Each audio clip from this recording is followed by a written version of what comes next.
My Latino artist recommendation of the week is a Chilean drummer, singer, and composer called Rubio.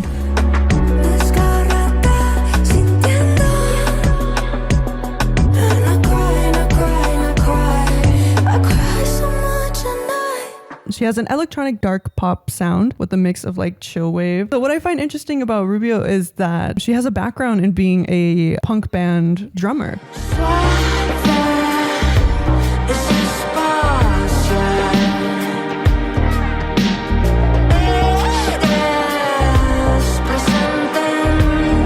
The way that I came across her music was that one scene in Generation where they're having a sleepover and there's a song playing in the background. That's Rubio's song.